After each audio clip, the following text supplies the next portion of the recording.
Seigneur lui-même dit, cherche premièrement son royaume avec sa justice. On doit chercher la justice du Seigneur. Et dimanche dernier, nous avons vu comment parvenir à la justice de Dieu en Jésus-Christ par la foi. Et ce matin, je veux vous emmener toujours dans la justice de Dieu. Nous parlons en mots dans l'église, et surtout on entend ça, on peut dire tous les jours, même si on n'est pas rassemblés, mais tous les jours, on entend ce mot qu'on emploie et qu'on utilise, le mot grâce. Le Seigneur nous a fait grâce. Le Seigneur nous a fait grâce. On a besoin de comprendre, frères et sœurs, ce qu'il y a concernant dans la grâce du Seigneur. Et comment la grâce, elle a pu exister. Parce que dans l'Ancien Testament, dans l'Ancien temps, la grâce n'était pas encore là. Il y avait la loi. Mais la grâce est parvenue. La grâce, elle a trouvé l'existence. Une grâce n'arrive pas comme cela, frères et sœurs, dans la vie d'une personne, dans un pays, dans la vie d'un peuple. La grâce n'arrive pas comme cela dans le monde entier. Et cette grâce n'est pas arrivée seulement, n'a pas pris l'existence, non seulement à l'île de la Réunion, mais cette grâce, elle a pris l'existence dans le monde entier. Même les pays sont chauds dans la guerre. Alors cette grâce, selon que Paul, il a reçu la révélation, elle a trouvé l'existence à travers et à partir de la justice de Dieu. Je peux répéter? Vous avez compris. La grâce de Dieu a trouvé l'existence à partir de la justice. Ça veut dire, s'il n'y avait pas justice, il n'y avait pas aussi grâce. Parce que les gens souvent des fois disent, oui, ben le Seigneur il m'a fait grâce, le Seigneur m'a pardonné, le Seigneur m'a sauvé, mais c'est pas suffisant. On ne peut pas rester seulement avec cette pensée, on ne peut pas rester seulement avec cette petite connaissance, mais on a besoin d'aller fouiller plus qu'est-ce qu'il y a dans la grâce. On a besoin de puiser dans la grâce du Seigneur. Vous savez, quand nous voyons Paul, il dit, je puis tout dans la grâce du Seigneur. Paul dit à Timothée que la grâce du Seigneur te fortifie. Mais on a besoin de comprendre qu'est-ce qu'il y a dans cette grâce-là. Qu'est-ce qu'il y a dans cette grâce? Qu'est-ce que cette grâce nous apporte? Et j'aimerais vous emmener un peu plus haut ce matin dans le spirituel. Comment cette grâce doit nous transporter, frères et sœurs. Cette grâce ne doit pas... Vous savez, si quelqu'un dit maintenant, oui, le Seigneur m'a fait grâce, le Seigneur m'a pardonné, et on reste année après année, au même niveau de la vie spirituelle, il y a un problème. On vient tout le temps, on est faible. On ne grandit pas spirituellement. Il y a un problème. Ah, on dit, le Seigneur m'a fait grâce, le Seigneur m'a sauvé, incapable de prier. Si Dieu t'a fait grâce pour te sauver, mais Dieu te fait grâce pour la prière. Ah, Dieu m'a fait grâce, il m'a sauvé, incapable de louer. Dieu m'a fait grâce, incapable d'adorer. Dieu m'a fait grâce, incapable d'aider les autres personnes. Dieu m'a fait grâce, incapable de lire la parole. Dieu m'a fait grâce, incapable d'être fidèle à Dieu lorsque Dieu me donne une convocation pour être rassemblé avec mes frères, avec mes soeurs. On a besoin de grandir dans la grâce du Seigneur. Mais pour grandir dans la grâce, il faut comprendre la grâce. Pour comprendre la grâce, il faut aller voir dans la justice de Dieu. Parce que la grâce, elle a trouvé l'existence à partir de la justice de Dieu. Nous allons confirmer cela dans la parole. Et je vous invite de prendre votre Bible dans Romains chapitre 5 au verset 18. Romains chapitre 5 au verset 18.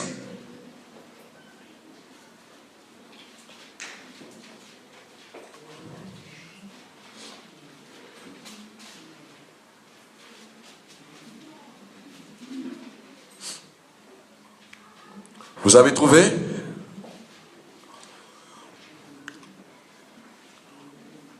Romains chapitre 5 à partir du verset 18.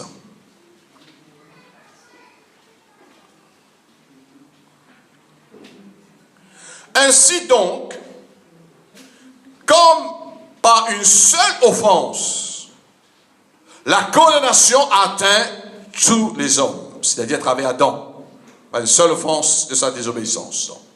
Ça atteint tout le monde entier. De même, par un seul acte de justice, la justification qui donne la vie s'étend à tous les hommes. Car comme par la désobéissance d'un seul homme, beaucoup ont été rendus pécheurs, de même par l'obéissance d'un seul, beaucoup seront rendus justes. Vous et moi, particulièrement ce matin.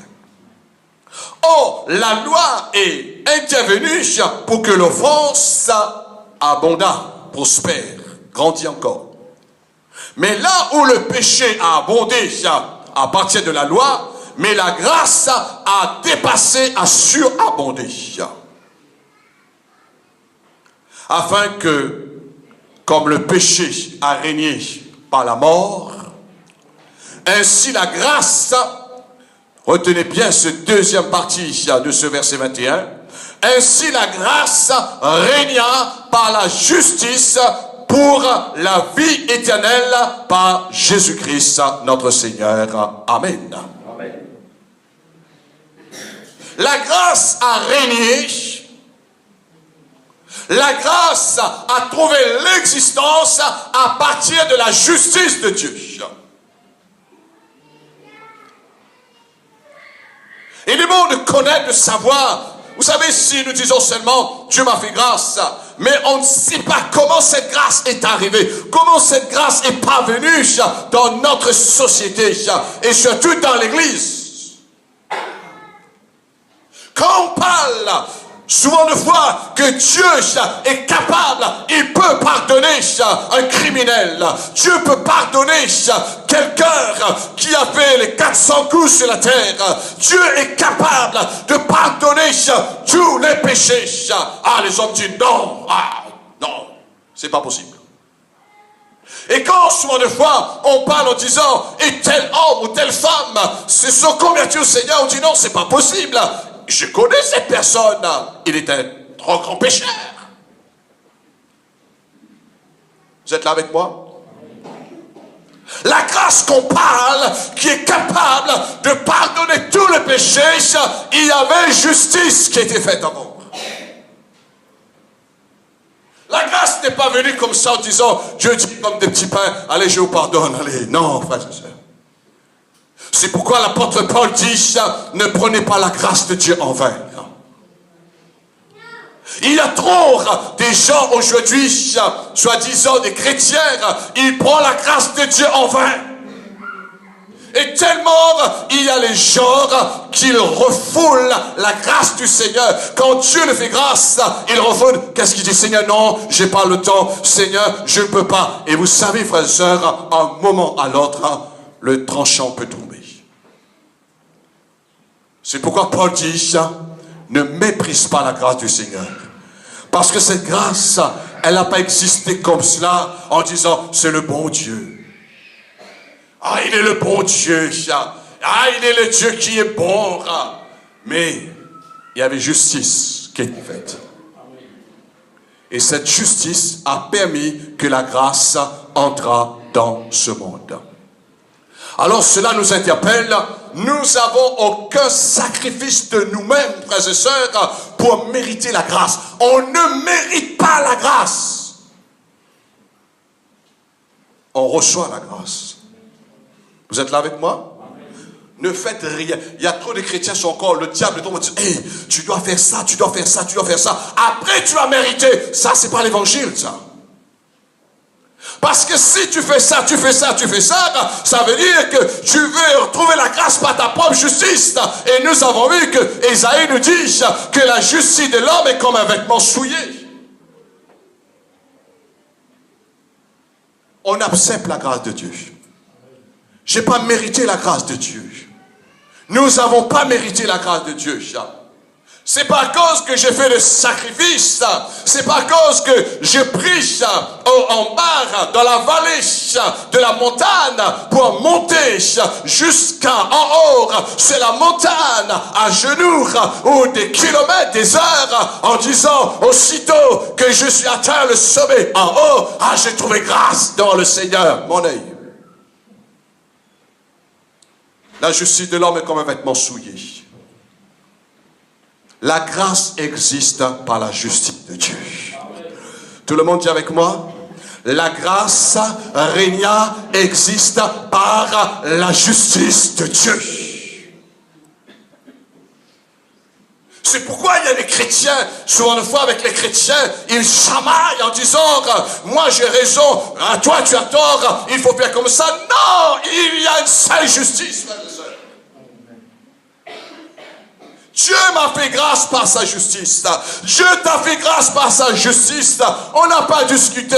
C'est pas que, je prends un exemple, c'est pas que je vais jeûner une semaine, je vais obtenir plus de grâce que vous. Non, la grâce ne change pas. C'est pourquoi il y a des gens qui ont été déçus dans la vie chrétienne. Moi, je connais des gens qui disent, moi, je vais jeûner 40 ans, et 40 jours, pardon, et là, je vais trouver grâce aux yeux du Seigneur. C'est pas que je suis contre le jeûne, mais la façon qu'ils ont fait le jeûne, dans le motif, c'est-à-dire dans cette pensée-là, c'était pas de la manière de Dieu, c'était pas créé au Seigneur. Et ces gens disent, moi, je vais jeûner 40 jours, 40 nuits, et c'est là que je vais dépasser toutes les autres personnes. Mais, résultat, se sont rétrogradés ces gens-là. Parce que après 40 jours, 40 jeûnes, 40 nuits de jeûne, ils croyaient que le Seigneur dit, maintenant tu vas monter sur l'estrade et tu vas prêcher et tout le monde va tomber sur la puissance de Dieu, tout le monde va te croire. Ça ne marche pas comme cela. Vous êtes là? Ne tombe pas dans ce piège-là. Parce que moi aussi, quand j'étais ignorant concernant la grâce du Seigneur, la grâce de Dieu m'a touché sans que j'ai compris. Mais maintenant, avec l'expérience, avec l'enseignement de la parole de Dieu, avec la révélation, j'ai compris, ce n'est pas que je dois faire quelque chose pour mériter la grâce, mais la grâce, Dieu nous a donné par la justice que lui-même, il a compris par son Fils Jésus-Christ, que nous allons voir dans quelques instants. Qu'est-ce que veut dire la grâce? La grâce, ça veut dire une faveur imméritée. Ne faites pas des choses pour dire que maintenant, Seigneur, tu as vu, je fais cela, Seigneur. Je pars plus loin. Seigneur, tu as vu ce matin, je viens une grosse enveloppe, Seigneur. Tu vas me guérir. Mais si maintenant tu es toujours malade, tu vas douter. Non, ça c'est la semence. C'est la semence pour que Dieu puisse te bénir davantage dans tes finances pour honorer le Seigneur. Mais c'est pas cela qui nous permet d'avoir accès à la grâce de Dieu. Ce qui nous permet d'avoir accès à la grâce de Dieu, c'est à cause de sa justice. Amen. La grâce veut dire faveur imméritée, c'est-à-dire on ne mérite pas. Donc, la loi rend impossible l'existence de la grâce. La loi rend impossible. Ils ont essayé depuis la loi de Moïse pour trouver la faveur de Dieu, mais résultat, on voit que quiconque désobéissait une seule lettre, désobéissait une seule loi, c'était la sentence, la mort. C'était impossible de trouver. Au contraire, vous venez de trouver la grâce ou trouver la mort sous la loi. Le Jésus va comprendre. Et vous allez mieux comprendre au fur et à mesure. Pourquoi souvent de fois on dit, mais le chrétien là, mais pourquoi il est comme ça? Pourquoi il a fait cela? Pourquoi il a fait cela? Mais pourquoi le bon Dieu ne le frappe pas? Parce que nous voulons notre justice. Mais la justice de Dieu, c'est plus rendre dent pour dent, œil pour œil, frères et sœurs. Au contraire, la justice de Dieu, tu dois pardonner jusqu'à la perfection. 77 fois 7 fois. Jusqu'à la perfection. C'est-à-dire, sans cesse, tu dois pardonner. Parce que Dieu est celui qui nous pardonne sans cesse. J'étais touché dernièrement par un homme de Dieu, par un prophète. Il y avait une sœur, je ne sais pas combien de temps elle était chrétienne. Elle était dominée dans sa vie. Bien sûr, il y avait un lien dans le spirituel.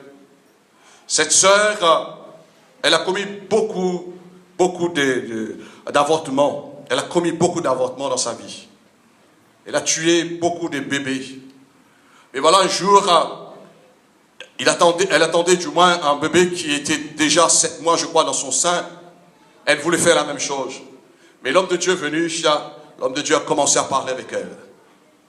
Moi, ce que j'ai aimé, c'est vrai que l'homme de Dieu a prié pour lui, mais avant que l'homme de Dieu a prié pour elle, l'homme de Dieu a dit, le Seigneur peut te retirer dans cette situation. Le Seigneur peut te relever afin de ne plus commettre un crime par-dessus crime. Alors, l'homme de Dieu, il a pris la parole de Dieu. C'est bon, quand on fait les choses, on prend la parole de Dieu toujours. Vous savez, c'est elle notre premier témoin, frères et sœurs.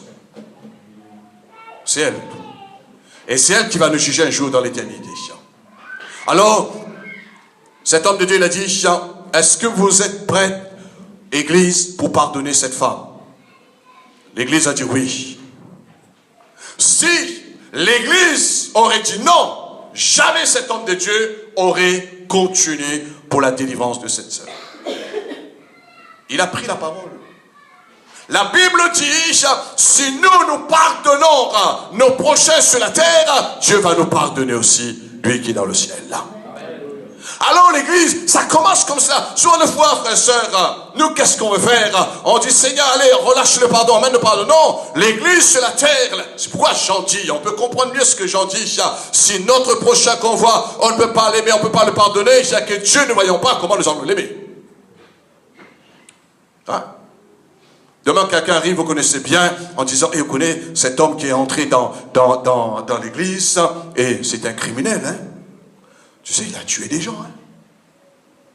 Il va s'asseoir à côté de toi. Tu es habitué de t'asseoir sur le devant, tu pars sur l'arrière. Si tu es sur l'arrière, tu n'es pas habitué de t'asseoir sur le devant, tu vas venir sur le devant. C'est arrivé dans les églises. Je ne vais pas rentrer trop dans le détail.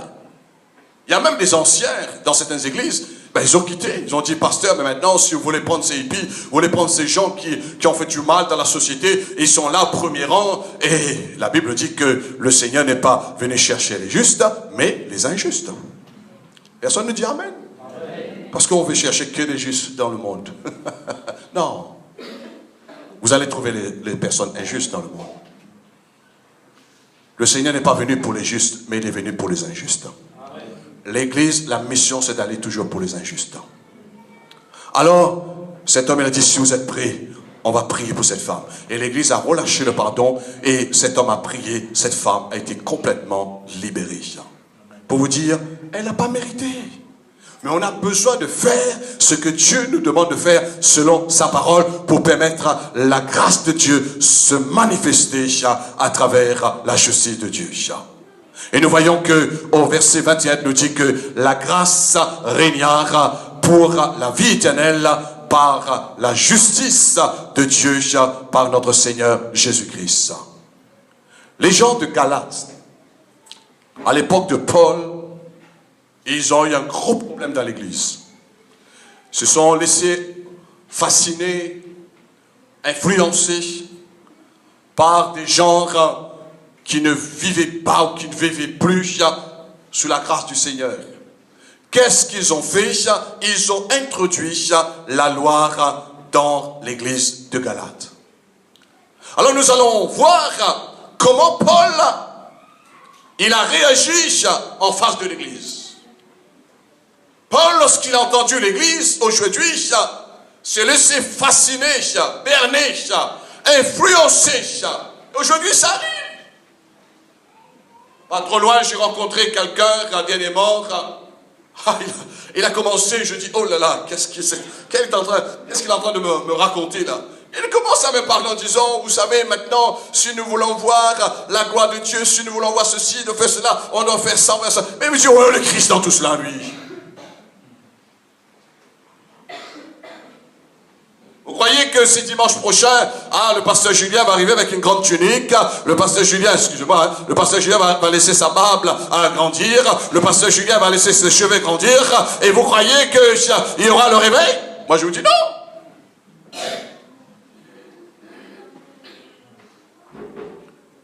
Le réveil se manifeste lorsqu'on a compris la parole de Dieu. Vous êtes là avec moi? Quand on a compris la parole de Dieu, on croit, on met notre foi dans la parole de Dieu, le Saint-Esprit agit. Parce que s'il n'y a pas la foi, au départ, il n'y aura pas de puissance, il n'y aura pas de réveil. C'est pourquoi la Bible dit, Jésus même le dit, qu'il soit fait selon ta foi. Alors nous allons voir dans Galates, chapitre 5, au verset 4. Qu'est-ce que Paul dit pour ces chrétiens? Galates, chapitre 4, chapitre 5, pardon, au verset 4.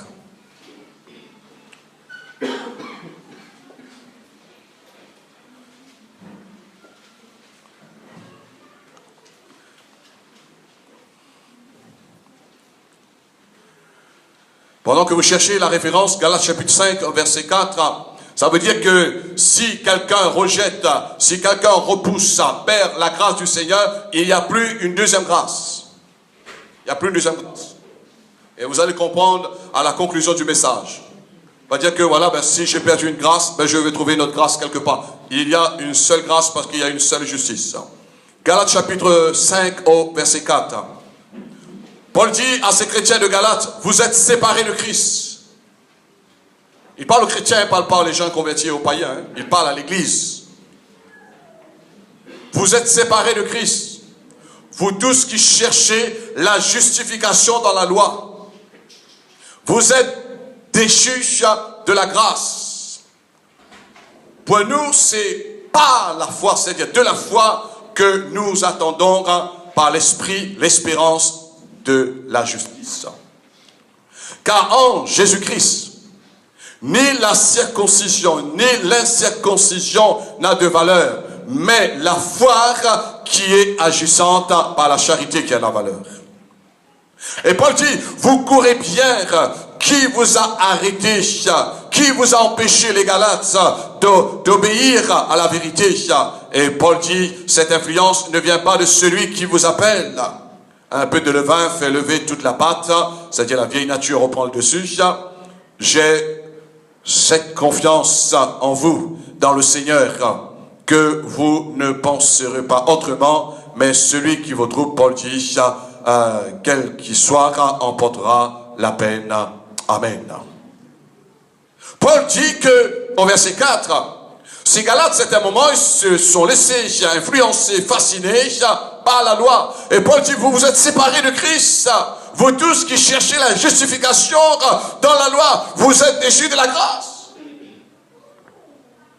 Ça n'arrive pas aux chrétiens aujourd'hui. Alors oui, mais je persévérais dans l'église, maintenant je comprends. Mais il a commencé dans la grâce du Seigneur. Il a vu la grâce du Seigneur dans sa vie.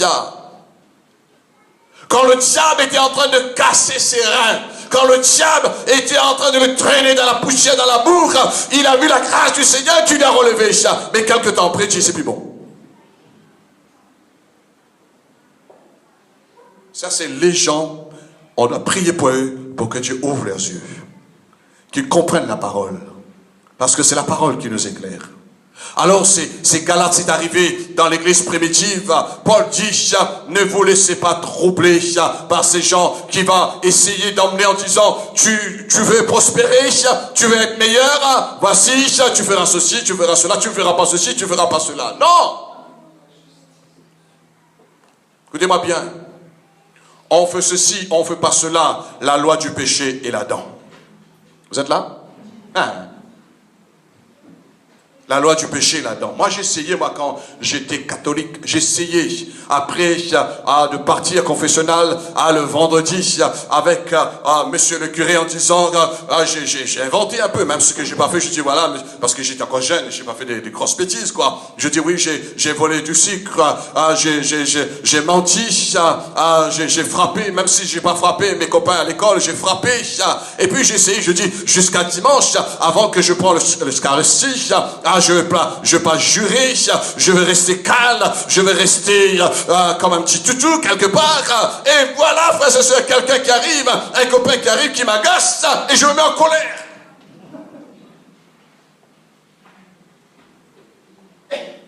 Est-ce que ça vous arrive d'être en colère aujourd'hui? Hein? Est-ce que ça vous arrive d'être en colère aujourd'hui? Ah, vous avez peur de me répondre. Oui. Dis oui, pasteur ou apôtre, ça m'arrive d'être en colère. Mais on n'agit plus maintenant en disant, moi la péché, non. Vous êtes en train de vous culpabiliser, vous êtes en train de diminuer la grâce du Seigneur dans votre vie, mais vous devez comprendre, cela n'a pas été prémédité, c'est arrivé à l'improviste, c'est arrivé comme cela, tout d'un coup, la colère est arrivée. Sinon, frère, c'est tous les fautes que nous avons déjà commis autant que chrétiens, on était déjà pénalisés aujourd'hui. Vous êtes là avec moi? On était disqualifiés aujourd'hui. Mais pourquoi ne sommes pas disqualifiés? Pourquoi l'onction de Dieu, l'amour de Dieu, la miséricorde de Dieu, on sait que Dieu ne change pas. Mais la grâce qui existe, c'est pas la justice. Tu n'as plus à faire quoi que ce soit pour mériter le pardon, la grâce. La justice a été déjà faite il y a plus de 2000 ans sur la croix du Calvaire. Est-ce que tout le monde a compris cela? Est-ce que tout le monde a compris cela? Sinon le diable va dire, hey, là il va rentrer dans le jeu en disant, et tu as vu tel frère, telle sœur. Un jour il y avait quelqu'un qui disait, qui accusait, ça arrive parfois, ils accusaient un homme de Dieu, un pasteur, et le pasteur, il a écrit ça sur le mien quelque part, mais le pasteur il a écrit dessous, Christ est mort pour moi, le sang de Jésus me purifie de tout péché. Qu'est-ce qu'on fait avec ça? On peut faire rien contre la vérité. Il n'y a qu'une puissance contre la vérité. Alors je continue pour vous dire ce matin, frères et sœurs, la loi nous juge de nos péchés. Vous êtes là? Qu'est-ce que fait la loi? Quand quelqu'un part au tribunal, qu'est-ce que fait la loi? Est-ce que dans l'église, frères et sœurs, c'est un tribunal? Hein? Eh bien, ça existe que dans les églises, il y a des juges. Hein? Ils n'ont pas leur grande robe, mais ils ont la langue, quoi. Ils jugent. Vous savez, c'est pour juger. Écoutez-moi bien. Je suis très bien placé pour juger des millions de chrétiens. Tellement que je connais de choses. Pourquoi je ne le fais pas? Parce que Dieu ne me donne pas le droit de le faire. Paul dit, ne jugez rien avant le temps. Paul dit, celui qui juge condamne soi-même. La loi juge de nos péchés. Quand tu pêches, il y a la loi qui était en toi dans la nature. La loi vient pour t'accuser. La loi dit, regarde ce que tu as fait. Et le diable, il vient, il va mettre sa loupe devant en disant, regarde, ton péché capital, Dieu va te condamner. Dieu va te condamner. Mais pourtant, la parole de Dieu nous dit que Jésus-Christ, il a pris notre place. Il a été déjà condamné pour nous sur la croix du Calvaire. Le diable, le grand menteur. Le professionnel menteur, il arrive avec sa loupe en disant, regarde. Hein? Il y a des chrétiens aujourd'hui, ils se sont repliés, se sont refroidis à cause que le diable dit, hey, regarde ça. Et si on laisse le diable, frères et sœurs, il va prendre son cahier qui ne termine jamais. Il va dire, aujourd'hui tu as fait cela, il y a 20 ans tu as fait cela, il y a 10 ans tu as fait cela, il y a 5 ans tu as fait cela. Et demain, à chaque fois, il pointe. Comment est votre cahier ce matin? Hein? Vierge. Oui.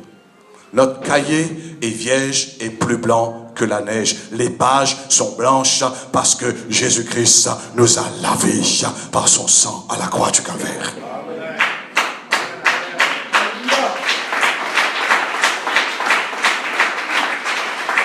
La loi juge nos péchés, mais la grâce nous justifie de nos fautes.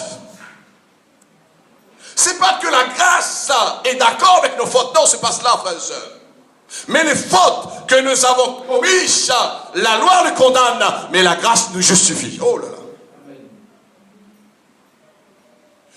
Vous pouvez comprendre aujourd'hui pourquoi, après 37 ans dans le Seigneur, avec mes faiblesses, avec mes imperfections, avec mes manquements sur cette terre, autant un être humain, mais pourquoi je continue à avancer, à vivre, à persévérer, à percer dans la grâce du Seigneur? Parce que j'ai compris. Peut-être aujourd'hui, une délivrance va venir dans votre vie. Peut-être quand vous êtes en colère, quand vous commettez une faute, hein? Vous ne priez plus le soir, vous dormez, non? Hein? Mais pas moi. Parce que moi j'ai compris. Une délivrance va venir pour vous, frères et sœurs. Pas moi. J'ai compris. Parce que je sais que Dieu, il ne regarde pas ce que j'ai fait, mais regarde ce qu'il a fait à travers son Fils Jésus-Christ. J'ai compris cela. Vous, parents, si vos enfants ont commis une faute, qu'est-ce que vous regardez? La bêtise de votre enfant? Ou vous regardez la vie de votre enfant? Qu'est-ce que vous regardez? Est-ce que vous allez dormir en disant oui, mon enfant il a fait cela, mon enfant. C'est ça, il y a des gens qui sont de façon malade, ils sont stressés, ils ont de l'angoisse, tension, monde. Pourquoi? Parce qu'ils sont. Dieu nous a libérés, frères et sœurs. Jésus dit venez à moi, vous tous qui êtes fatigués et chargés, je vous donnerai du repos. Alors, pour vous dire, la grâce nous a justifiés de nos péchés par Jésus-Christ. Voyez-vous la différence? Il y a une différence entre la loi et la grâce. La loi n'a pas emmené la justification, mais c'est par la grâce du Seigneur, à travers la justice, que le Seigneur, il a payé le prix pour nous à la croix. Aujourd'hui, nous sommes justifiés. C'est pourquoi la Bible dit que nous sommes justifiés. Et plus encore, le Seigneur nous a glorifiés, frères et sœurs. La Bible dit, à travers la bouche du prophète Isaïe, le châtiment qui nous donne la paix est tombé sur lui à la croix du Calvaire. C'est pas seulement une parole, c'est pas seulement un verset biblique, mais tu dois réaliser en toi-même, de confesser en disant, le châtiment qui devait tomber sur moi est tombé sur lui. Et la Bible dit que Jésus-Christ, il est devenu notre paix. Vous savez, quand je lis la parole, c'est pas une récitation, c'est pas un poème. C'est pas de dire que Jésus a dit, voici, moi parfois j'ai entendu des gens qui disent, hey, je suis pas content. Le Seigneur dit, je vous donne ma paix. Je vous laisse ma paix. C'est quoi ça? On doit expliquer les gens c'est quoi. Vous êtes là avec moi? Quand Jésus dit, je vous donne ma paix, c'est-à-dire, le Seigneur, il nous a donné sa paix, la paix dans notre conscience. Parce que lorsque nous péchons, notre premier juge, c'est notre conscience, c'est la loi qui vient nous condamner dans notre conscience. Mais Jésus, il nous a donné sa paix, son sang nous purifie de tout péché. Amen. Nous lave notre conscience. C'est pourquoi je vous dis, quand vous commettez, vous êtes en colère, vous avez commis un péché quelconque, vous n'allez pas vous culpabiliser, vous allez dire, oh ce soir ne me prie pas, ce soir on n'est pas bien disposé. Mais le diable est disposé, hein. Mais si on a la connaissance, notre conscience, on dit Seigneur, c'est vrai, à l'instant même, c'est à la seconde ça, je suis lavé par le sang de Jésus. Bien sûr, à partir tu reconnais, tu as mal agi, Seigneur, je me lave, je suis lavé. Vous n'allez pas supplier. Vous n'allez pas supplier. Vous savez, parfois, il y a des gens qui supplient. Seigneur, pardonne-moi, Seigneur. Seigneur, je regrette. C'est ma faute, c'est ma très grande faute. Tu es en train de chercher mérite. Tu cherches mérite comme ça. Tu reçois le pardon. Je reçois le pardon, Seigneur. Par ton sang, je reçois le pardon, Seigneur. Je reçois le pardon, ce que j'ai dit. J'oublie, je ne suis pas intéressé avec ce que j'ai dit, moi. Moi, je suis intéressé avec le pardon du Seigneur. Est-ce que vous voyez les choses de la même manière, frères et sœurs? Ne regardez pas les choses comme... Le diable aime quand vous regardez, frères et sœurs. Je suis certain, voilà le problème, voilà le problème. Cette nappe est blanche, non? Hein? Je suis certain, si vous allez venir là, vous allez regarder la petite tache. Vrai ou faux? Mais qui domine, là? Petite tache là? Oh, c'est toute la couleur blanche. La Bible dit, si nos péchés sont noirs, sont rouges comme du croix moisi, le Seigneur, par son sang, il nous blanchit, il nous lave plus blanc que la neige. Amen. Ah oui, mon frère, ma soeur, mais oublie pas, tu as fait ça, tu as fait ça, tu as fait ça. Mais de dire, mais Christ aussi, il a fait ça pour moi à la croix, il est mort pour moi à la croix. Alléluia. Amen. Paul dit, il n'y a plus, répétez cela en Romains chapitre 8, verset 1er, il n'y a plus de condamnation pour tous ceux qui croient en Jésus-Christ. Il n'y a plus maintenant. Il n'y a plus. Parce que sur le jour, vous allez être discrédit par le diable. Vous allez dire, ah, je fais cela. Vous allez plaigner, vous allez rester sur vos péchés, vous allez lamenter. Et le diable, il va vous accuser, il va vous condamner. C'est pourquoi il faut sortir avec la parole de Dieu. Pourquoi il n'y a plus de condamnation? Pourquoi? La raison, c'est parce que justice a été déjà faite il y a plus de 1000 ans à la croix. Le Christ, vous savez, ça c'est la tradition, il n'y a pas de puissance du pardon, il n'y a pas de puissance de la vie, il n'y a pas de puissance de la grâce dans la vie de ces gens. Chaque année, les gens, ils essayent de mémoriser, de faire à la scène que Jésus-Christ était mort, chemin de croix. Et ces gens-là, ils font pitié avec un esprit de pitié. Ils traînent leur péché derrière eux. Et après avoir terminé, mais le péché, c'est un pouvoir, c'est une puissance. Il domine toujours ces gens-là. On ne mérite pas la grâce, on accepte la grâce. Amen. On reçoit la grâce. Alors pour vous dire, avant que je termine, il faut comprendre que le châtiment qui nous donne la paix aujourd'hui, Jésus notre paix, il nous a laissé, nous a donné sa paix par sa mort à la croix, c'est de savoir que aujourd'hui dans notre conscience, nous avons été purifiés, lavés par le sang de Jésus. Premièrement, amen. C'est ça la paix que Jésus nous a donnée et laissée. Deuxièmement, ça consiste que vous êtes en paix avec Dieu. Parce qu'après avoir péché, écoutez-moi bien, vous êtes là? Est-ce que vous êtes là avec moi? Seigneur, tu m'as pardonné, je suis content. Ah, comment ça va? C'est pourquoi parfois je vous pose la question, comment ça va? Ah, je me sens léger dans ma conscience. Ah, je suis bien. Ah. Mais est-ce que tu peux prier, tu peux louer Dieu? Non, mais la paix à bon Dieu. Tu manques de connaître la paix avec Dieu. Moi, je vois les gens. Les gens disent, pourquoi tu ne rentres pas dans l'adoration? Pourquoi tu ne veux pas aller plus loin avec Dieu? Pourquoi tu ne veux pas chercher? Pourquoi tu n'ouvres pas ton cœur? Comme la Bible dit, déchirez vos cœurs et rentrez dans la présence, cherchez l'Éternel. Tout simplement parce qu'on croit que Dieu, il est un papa fouettard. Vous êtes là? Ah, vous avez été en colère, là vous allez rentrer dans la présence de Dieu, il y aura une bataille, et qui va gagner? C'est le diable qui est content. Tu là, dans votre conscience, le diable va dire, parle pas avec mon Dieu, il n'est pas propre. Ça, la religion, le fois ça. Est-ce que vous êtes là avec moi, frère et soeur? C'est la religion, Dieu n'est pas propre. Hein? Tellement ils sont les propres. Jésus dit, il nettoie la coupe du dehors, mais à l'intérieur, il y a beaucoup de rapines. Mais nous, frères et sœurs, c'est à l'intérieur que nous avons été lavés, sanctifiés, blanchis par le sang précieux de Jésus-Christ. Son sang nous a justifiés, dit la parole. Amen. Je suis justifié par le sang de Jésus. Ça, c'est la confession d'un chrétien vainqueur. C'est la confession d'un chrétien victorieux. Maintenant, je me suis approché par le sang de la paix, par le sang de Jésus. Nous avons été rapprochés de Dieu le Père. Maintenant, Père, je viens dans ta présence.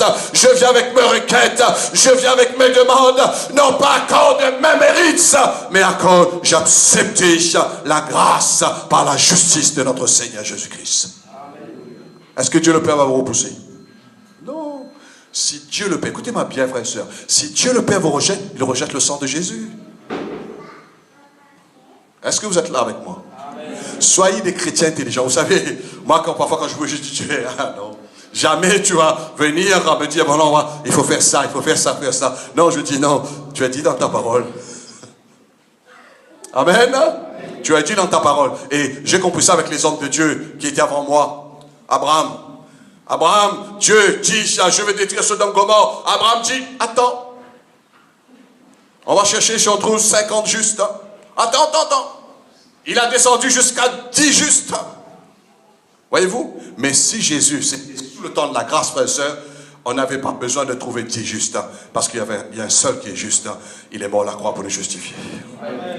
Est-ce que vous avez compris cela, frères et sœurs? La grâce existe par la justice de Dieu. Dieu t'a fait justice. Maintenant, on n'a plus besoin de faire justice. C'est pourquoi la Bible dit, bien-aimés, ne vous vengez pas. Parce que parfois quelqu'un vous fait du mal, vous voulez venger de cette personne, mais la parole de Dieu dit, mais Dieu veut sauver cette personne. Nous, on veut faire notre justice pour condamner, ça c'est comme un vêtement souillé, mais la justice de Dieu, c'est pour racheter la personne pour l'éternité. Vous êtes là? Et je termine pour vous dire, ainsi donc, la grâce, le pardon de nos péchés existe par la justice de Dieu. Aujourd'hui, il y a la grâce qui existe, il y a le pardon de nos péchés qui existe, c'est à cause de la justice de Dieu qui a été faite concernant que Jésus est mort pour nous à la croix. Il a pris ma place, il a pris ta place pour te faire justice, afin de manifester la vie éternelle que Paul nous parle en Jésus-Christ pour tous les hommes. La vie éternelle se manifeste par la grâce que le Seigneur nous accorde à cause de sa justice. Amen. J'aimerais terminer pour vous dire, lorsque vous priez, mentionnez de Dieu Seigneur, non pas à cause que je mérite, mais c'est à cause de ta grâce, à cause que justice a été faite. Vous savez, quand justice est faite, c'est écrit. Et quand je parle justice était faite, c'est écrit, il y a un testament qui existe. Et ce testament qui existe, c'est un testament éternel. C'est un testament qui ne meurt jamais. C'est un testament qui est vivant. Et c'est pourquoi la Bible dit, il est vivant au siècle des siècles, celui qui s'appelle Jésus-Christ, notre justice. Amen. Et la Bible appelle qu'il est le soleil levant. Le soleil levant, c'est merveilleux, non? Vous dormez avec la colère, vous réveillez parfois, vous n'êtes pas bien disposé, mais le soleil levant est là. Le soleil de votre justice est là, frères et sœurs. Même si vous n'avez pas pu être le chrétien que vous étiez peut-être il y a 2 semaines, un mois de cela. Il y a des chrétiens pour vous dire, il y a 2 semaines de cela, j'étais plus zélé. Il y a 2 semaines de cela, je priais plus. Il y a 2 semaines de cela, j'étais plus fidèle. Il y a 2 semaines de cela, j'étais plus motivé. Mais il y a quelques jours, je me suis refroidi. Mais laisse-moi vous dire, la justice de Dieu ne refroidit jamais. C'est ça qui étonne les gens souvent de fois. Parfois on dit, mais moi je priais beaucoup. Hein? Et je termine. Là je vais terminer. Parfois il y a des gens qui ont prié, qui ont jeûné, qui ont lu au moins 50 ou 100 pages dans la Bible. Et là ils arrivent et disent, là j'aurai plein d'options. Quelqu'un qui arrive qui a prié 5 minutes.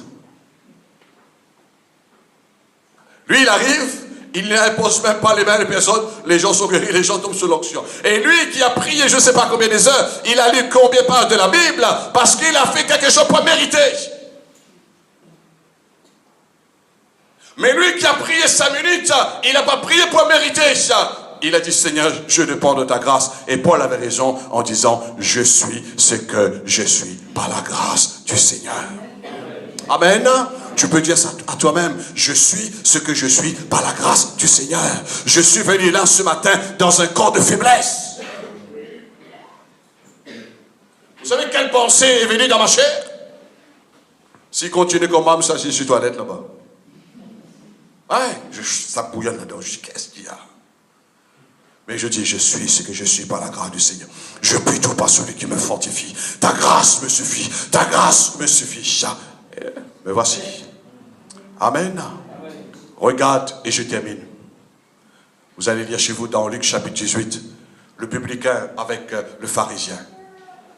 Le publicain dit, Seigneur, moi je jeûne 2 fois par semaine, je donne ma dîme, Seigneur. Je ne suis pas comme ce publicain. C'est un homme de riche, c'est un homme qui fait les 400 cours, c'est un homme qui est bien connu dans toutes ses mauvaises actions. Mais regarde maintenant le publicain, il arrive, il bat sur son estomac en se courbant, en disant, Seigneur, sois apaisé envers moi, car je suis un pauvre pécheur. Pourquoi il a trouvé grâce? Parce qu'il n'a pas voulu se justifier avec le jeûne ou avec sa dîme. Mais il savait que Jésus était sa justice. Amen. Mon frère, ma soeur, Jésus est ta justice. Amen. Même ce que tu as commis il y a 10 ans, il y a 20 ans, même ce que tu as commis il y a une semaine, il y a 2 semaines, il y a un jour, il y a 2 jours, mais la justice du Seigneur reste la même. Est-ce que tout le monde a compris ce message? Moi, je ne prêche pas pour prêcher, mais je prêche pour que vous vivez, frères et sœurs. Amen. Le matin, quand vous vous réveillez, je dis, Seigneur, j'accepte ta grâce à cause de ta justice. Amen. Je reçois ta grâce à cause de ta justice. Non pas de ma justice, mais à cause de ta justice. Et vous allez voir, votre vie chrétienne aura une autre dimension, une autre facette, frères et sœurs.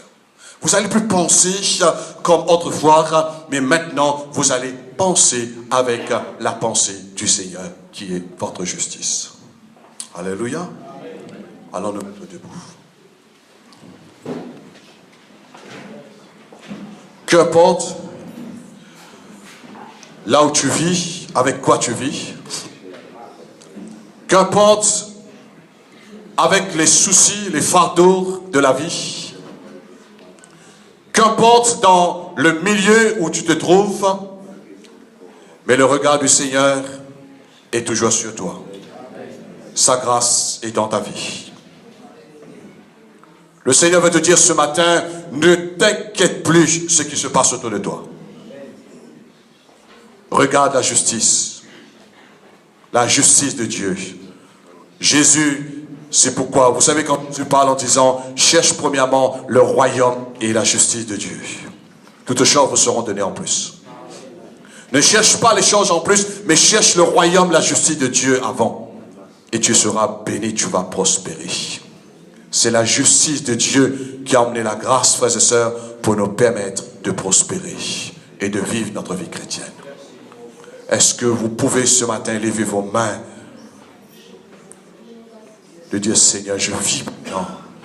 Si je vis, comme dit Paul, ce n'est plus moi qui vis, mais c'est la justice de Christ qui vit en moi.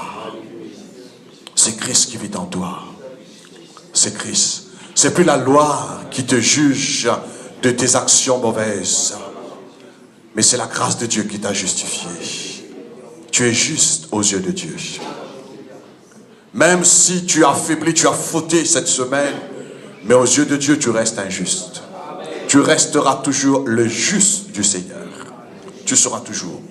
Non pas que tu mérites, mais parce que Dieu t'a justifié par la mort de Jésus. Et il a prouvé cette justice. Il a prouvé qu'il avait raison, et Dieu a toujours raison. La mort n'a pas pu le retenir. 3 jours après, il est ressuscité. Et l'Écriture révèle qu'il est ressuscité pour nous justifier. Il est ressuscité pour dire qu'aujourd'hui, tu es juste. J'ai gagné la bataille, et aujourd'hui, nous aussi, nous gagnons la bataille, frères et sœurs. Le diable croyait qu'il avait gagné. Mais ce matin, le diable croyait qu'il avait gagné sur votre vie à cause de vos faiblesses, à cause de vos erreurs. Mais avec la vérité d'aujourd'hui, de dire, Satan, tu as perdu, tu es un perdant, mais c'est Christ qui m'a gagné par sa justice et qui m'a fait grâce. Il n'a plus le droit sur toi maintenant. Il n'y a plus aucun pouvoir pour tous ceux qui ont cru, qui ont accepté Jésus-Christ. Il n'y a plus aucun pouvoir de condamnation. Maintenant tu es libre. Maintenant tu es libre. Je vous invite de confesser là où tu es libre. Confesse, tu es libre dans la justice de Dieu, parce que Dieu t'a fait grâce. Maintenant tu es libre, tu es libre, tu es libre. Le péché n'a plus de pouvoir sur toi. Tu es libre, tu es libre. Tu dois marcher la tête haute à partir d'aujourd'hui, demain, jusqu'à le retour de Christ. Tu dois marcher la tête haute. Personne ne pourra t'accuser. Christ est mort et celui qui nous a justifiés. Tu es juste, tu es quelqu'un juste aux yeux de Dieu ce matin. Alléluia. Dieu te voit juste. Alléluia. Alléluia. Nous te remercions pour cette grâce. Cette grâce qui nous est parvenue, Seigneur. par ta justice. Non pas par la justice de l'homme. Non pas par la religion de l'homme. Non pas par nos sacrifices. Non pas par notre connaissance. Mais par ton amour que tu as accompli cet acte de justice en donnant Jésus sur la croix. Il est devenu la grâce, la faveur imméritée pour l'humanité, dont nous faisons partie, Seigneur, de ces rachetés. Et comme Paul, il a pu dire, moi le plus grand pécheur parmi tant d'autres, tu m'as justifié. Je peux dire, Seigneur, que j'étais le plus grand pécheur parmi les autres, mais tu m'as justifié. Et aujourd'hui, je suis juste devant toi. Et je veux marcher dans ta justice. Parce que nous sommes les enfants de la lumière. Nous te remercions, Père, dans le nom de Jésus. Seigneur, nous prions maintenant de fortifier l'Église par la grâce qui est venue à cause de ta justice. Nos frères, nos sœurs qui sont en voyage, ceux qui n'ont pas pu venir, Seigneur, que la grâce puisse encore les rencontrer. Ta grâce, mon Dieu. Seigneur, ce n'est pas à cause qu'ils vont chercher à mériter. Je prie au nom de Jésus-Christ que toute pensée de culpabilité, Seigneur, d'accusation, sorte dans la conscience. Seigneur, par ton sang, tu le purifies, tu le sanctifies. Et qu'il puisse avoir la révélation. L'Église a prié qu'il reste dans la position d'un juste. Quelqu'un juste devant toi. Seigneur, encore de ta grâce ce matin. Nous voulons prier pour ce requête, Seigneur. Nous te demandons, Seigneur, de tendre ta main puissante, ta main guérissante, Seigneur, pour un monsieur Rivière-Guiteau, Seigneur. Cet homme a besoin de toi. Cet homme, Seigneur, a besoin d'être libéré sur les juges des ténèbres. Seigneur, par ta justice, dans ta grâce ce matin, Seigneur, libère cet homme. À cause de ta mort à la croix, à cause, Jésus, tu as déjà pris sa place. Seigneur, ta parole dit, le châtiment qui nous donne la paix, le châtiment est tombé sur toi, Seigneur. Seigneur, le problème de M. Rivière-Guiteau est tombé sur toi. Et donne-lui de retour la délivrance par ta grâce, Seigneur. Nous réclamons sa vie à toi, Jésus. Seigneur, tu vas le justifier. Tu vas le sanctifier, le laver par ton sang précieux. Nous recommandons cet homme dans ta grâce ce matin. De même, Seigneur, nous voulons prier pour notre sœur Marie-Thérèse à Blancourt, Seigneur, qui doit subir cette opération, Seigneur, de ses yeux. Père, dans le nom de Jésus-Christ et dans la grâce qui se trouve en Jésus, Seigneur, permets que cette intervention, Seigneur, puisse bien passer et que cette sœur retrouve ses yeux, Seigneur, transportée, Seigneur, guérie totalement, renouvelée, Seigneur, dans la vue. Renouvelle sa vue, Seigneur. Car tu es celui qui ouvre les yeux des aveugles, Seigneur. Nous ne permettons pas qu'elle perd, Seigneur, oh Dieu, l'intensité de sa vue, mais qu'elle gagne l'intensité de sa vue, Seigneur. Qu'elle voit mieux, qu'elle voit mieux. Et je recommande, Seigneur, cette sœur, et je scelle cette intervention avec le sang précieux de notre Seigneur Jésus-Christ. À toi toute la gloire, Seigneur. À toi le règne ce matin, Seigneur, pour tout ce que tu viens de faire dans la vie de ces deux personnes. Parce que Dieu, nous prions sur ta parole, accorde la grâce qui se trouve en Jésus-Christ. Et tu as dit, Seigneur, invoque-moi, je te répondrai. Merci, Père, de ce que nos prières sont exaucées. Dans le nom de Jésus. Dans le nom de Jésus. Merci pour cette semaine, Seigneur, que tu vas encore nous bénir, Seigneur, pendant notre séjour à l'île Maurice, Seigneur. Nous recommandons, Seigneur, notre voyage. Nous recommandons, Seigneur, cette semaine de séminaire, de conférence, Seigneur. Entre tes mains, Père, entre les mains de ton Fils, Jésus-Christ, entre tes mains, cher Saint-Esprit. Seigneur, nous nous recommandons ta grâce. Oui, Seigneur, aide-nous, tous les frères et les sœurs qui vont partir, Seigneur, que nous puissions aller, Seigneur, retourner sains saufs et être bénis, Seigneur, par ton onction, par ta parole, être bénis par les ministères et que l'église de la voie du salut soit davantage bénie, Seigneur. Merci pour les frères, pour les anciens. Merci pour les diacres. Merci pour les sœurs, Seigneur. qui vont faire le ministère dans cette semaine, Seigneur. Par ta grâce. Nous comptons sur ta grâce. Oui, Seigneur. Dans le nom de Jésus-Christ. À toi toute la gloire, Seigneur. Merci, Père. Au nom de Jésus. Au nom de Jésus. Merci, Seigneur. Merci, Père. À toi toute la gloire. Maintenant, Seigneur, nous voulons placer nos frères et nos sœurs qui vont entrer chez eux, Seigneur, sous ton regard bienveillant. Merci pour ta grâce, Seigneur. Dans le nom de Jésus. Dans le nom de Jésus. Et tous ensemble, disons Amen. Amen. Amen. Amen, amen, amen. Alléluia. Que le Seigneur vous bénisse. Donc, je vous souhaite un très bon appétit. Et on se revoit l'autre lundi dans une semaine. Et que la bénédiction, la paix du Seigneur soit avec vous dans la grâce de notre Seigneur Jésus-Christ.